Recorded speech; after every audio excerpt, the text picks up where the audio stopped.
A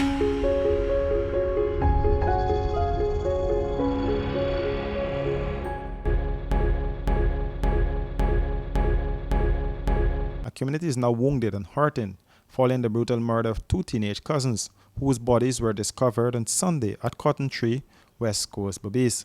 Dead are Joel and Isaiah Henry, aged 16 and 19. The teens' bodies were found with chopped wounds to their heads, and one of the teenagers was found with his throat slit. Both bodies were found between the bushes in the back dam.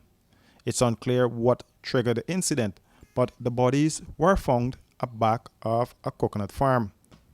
A missing persons report was made with the police after the youths did not return to their homes at Number 3 Village, West Coast, Berbice.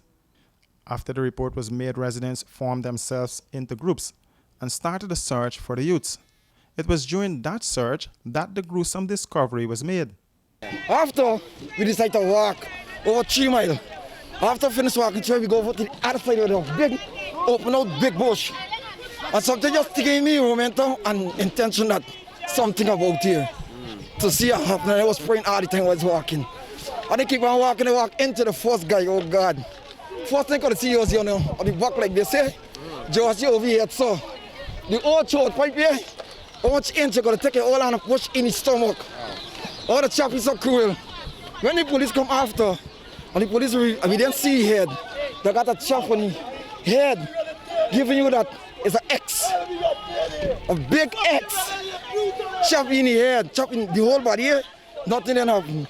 But the head and the back, you neck, the chop. The next one where we find the chop at the back of the neck, put the same X on the face. I don't know what political message, what message they're sending, but they send me a message.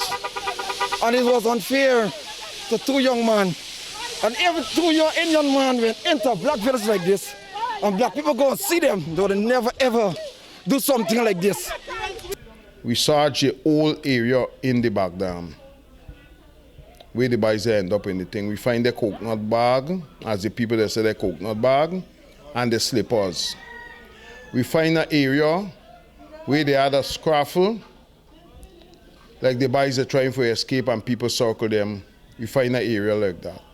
While searching in the back dam, the rest of the boys them called me on the phone and said that they find one of the bodies.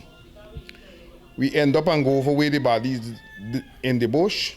We see no blood, nothing in the area, but the bare body. We decide, everybody decides, say, well, watch, we're gonna left and come way. I said, no, we gotta start for the next body. I see a bush cut and lead to an area, and I go straight to the area there, and we find the next body.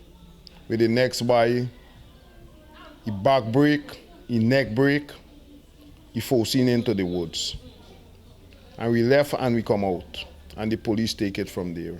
Well, Saturday night, but after 10 until 11, my mother rushed because he's number 5, right? Yeah. My son, my another son, he come home. I say, yeah, for real?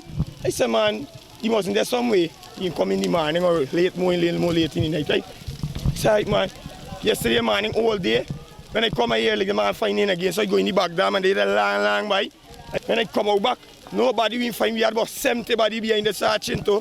Man, everybody supporting here, telling you, nobody is thinking. When we go down there, we ask this by Shano, how he alone talk is like he a part of the story, right? But it's only who feels it is knows it. And this one guy, now we standing up for you, right, buddy? Because what? If black people keep taking this here, so all of we cheering and dead out, nobody ain't gonna get justice, but it's all they get for send out. Thank you, brother.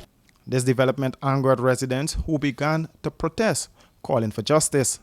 Residents blocked the road and set fire to the debris that were placed across the road as they pressed for their demands to be met. Over the home of the boy's parents, Gail Johnson said her son Joel Henry was full of life. She last saw him on Saturday morning when he left home to return, but he never did. He was a very loving person, very loving, caring person. He always also to try to help me, whatever he can do. Week, I'm stressed out. I can't explain my feelings. I'm very like discouraged, you know. I'm sad. Isaiah Henry's father became emotional when he spoke about the death of his son. This is not about all these things here for me, but this is for justice because of my son, innocent life that go in the back down. They could have considered these two youth, young youth. They could have considered these people, these youth get family. They could have considered they get friend, maybe girlfriend or boyfriend, girlfriend, maybe people that could have responded. They could have beaten them or injured them, carry them, you know, punish them, carry them at the station. There is the right thing I should have done. But seem to the fact that this man by the name of Shano is a very rich man, I consider myself that money is not much for him. Money could not be enjoyable for him. This place, you get a man by the name of Johnny, we call him Wani Johnny, Wanan Johnny, die right at the back there. You get a boy named Sono, one named Johnson, die right at the back there, and they find them skeleton. But because of the grace of God, and I pray that I found my son, and I with determination with the community, number 5 right down to Rosignal, to number 5. We come together and we knock a search, friends and family, neighbors, Indian and black. Everybody come out and support us in this search. And I found my son. When I found my son will tell me, because he's the first one went to the search to discover them in that area. Because we decided to go in that area. And he found him and he called me, he said, he cannot walk. And I started to give God praise that he's alive. But when I get to the scene, he wasn't alive. They slit his throat. They crucified, the brutal murder. Cut his throat very deep. Take a hex on his face.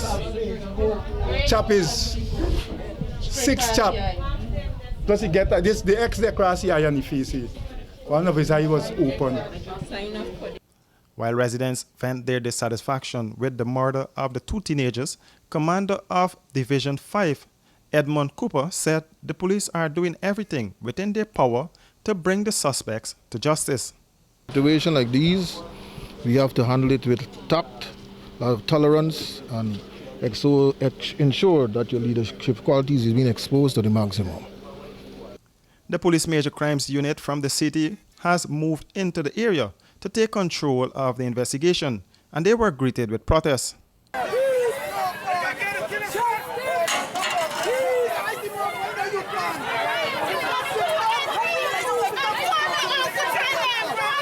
The crime unit were eventually allowed to pass to conduct their investigations into the brutal murder of the cousins.